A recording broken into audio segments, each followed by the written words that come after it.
السلام علیکم، کیسے ہیں آپ سب؟ آج ہم سورہ حجرات کی آیت نمبر 2 کی تفسیر، ترجمہ اور مفہوم پڑھیں گے۔ تو آیت نمبر 2 شروع کرتے ہیں۔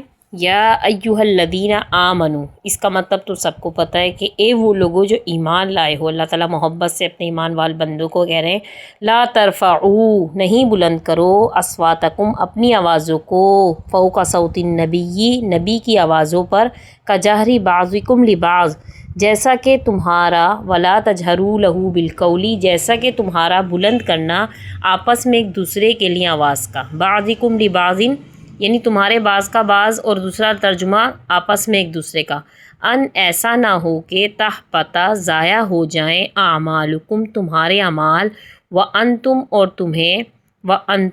تمہیں لا تشعرون، پتہ بھی نہ چلے۔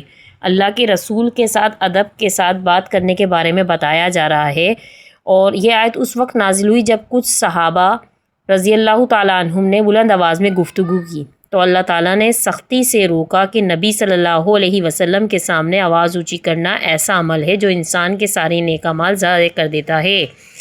ادب نبوی ایمان کا بنیادی رکن ہے۔ اس کے بعد آیت نمبر 3 ہے ان الذین، ان بے شک، الذین جو لوگ، یغضون پست رکھتے ہیں، اصواتہم اپنی آوازوں کو، اصواتہم اپنی آوازوں کو، اندہ پاس، جو لوگ پست رکھتے ہیں اپنی آوازوں کو، اندہ پاس، رسول اللہ، اللہ کے رسول کے، یعنی جو لوگ اپنی آوازوں کو آقا صلی اللہ علیہ وسلم کے سامنے پست رکھتے ہیں، اللہ ان کے سینوں کو ایمان اور تقوی کے لیے چن لیتا ہے۔ یعنی اللہ آگے فرمایا، ان کی طرف تعریف کی گئی، اولئک، وہی لوگ ہیں، الذین، جن کا امتحان لے لیا، جانچ لیا، اللہ تعالیٰ نے، قلوبہم، ان کے دلوں کا، یعنی اللہ نے ان کے دلوں کو ٹٹول لیا، آزما لیا، ان کا امتحان لے لیا۔ کس چیز کے لیے؟ للتقویٰ، پرہیزگاری کے لیے، لہم، ان کے لیے ہی ہے، کیا ہے بھائی؟ مغفرت، اللہ نے صاف صاف انعام بھی صاحب کے سامنے بتا دیے تاکہ ان کی حوصلہ افزائی ہو۔ مغفرت بخشش ہے، اور دوسرا انعام ہے وَأَجْرٌ عظیم، اور بڑا ہی اجر ہے۔ اللہ نے ان کے دونوں انعام سب کے سامنے بتا دیے۔ اس سے پتہ چلتا ہے کہ اگر کوئی اچھا کام کرے تو اس کی حوصلہ افزائی بھی کرنی چاہیے۔ اسی لحاظ سے اگلی آیت شروع ہو رہی ہے، آیت نمبر ان الذین یغضون کے بعد آیت نمبر 4، ان بے شک، الذین جو لوگ، ینادونک آوازیں دیتے ہیں، پکارتے ہیں، ینادونک مطلب آپ کو، من وراء الحجرات، حجروں کے پیچھے سے، کمروں کے پیچھے سے، مطلب وہی بات آ رہی ہے جو پہلے ہے لیکن دوسرے ہی انداز میں بتایا جا رہا ہے۔ کچھ لوگ باہر کھڑے ہو کر بلند آواز سے محمدن، یا محمد کہہ کر پکارتے تھے۔ عربی تھے نا، یعنی عربی وہ عربی نہیں، مطلب نادان تھے، ایک نادانی تھی ان کی۔ تو فرمایا اکثرہم لا یعقلون، عربی تھے تو اس لیے عربی دیہاتی نہیں سمجھتے نہیں۔ اللہ نے فرمایا اکثرہم لا یعقلون، اکثر ان کے سمجھتے نہیں ہیں۔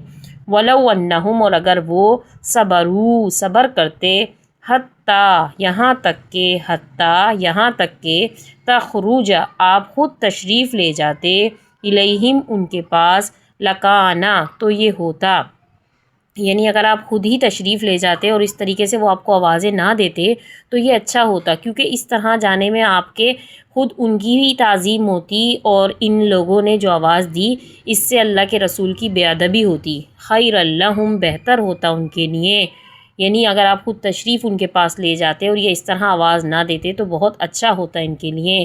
واللہ، اور اللہ تعالیٰ، لیکن اللہ فرما رہے ہیں کہ اگرچہ ان سے غلطی ہو گئی لیکن اللہ تعالیٰ نے فوراً سے اپنی دونوں صفات بیان فرما دی کہ غلطی پر میرا رب ایسا پیارا رب ہے، غفورن، جو کہ بخشنے والا ہے، رحیمن، جو بڑا ہی مہربان ہے۔ یعنی اللہ تعالیٰ کی دونوں صفات اس کے بعد آئی کہ ہاں اللہ کی طرف سے تو غفور اور رحیم ہونا کا بیان کر دیا۔ ادب رسول صلی اللہ علیہ وسلم ایمان کا تاج ہے۔ جو ادب میں کامیاب ہوا وہ ایمان میں کامیاب ہوا۔ اگر یہ ایمان میں ہم کامیاب ہو گئے تو ہمیں دنیا اور آخرت دونوں میں ہی فلاح اور کامیابی مل جائے گی۔ اس لیے ہمیں اللہ تعالیٰ، ہمیں اللہ کی اور اپنے رسول کی اطاعت کرنے والا بنائیں۔ اس کے بعد اگلی آیت مبارکہ ہے، اس کی تفسیر ہم انشاءاللہ اگلی ویڈیو میں پڑھیں گے۔ تب تک کہ اللہ حافظ۔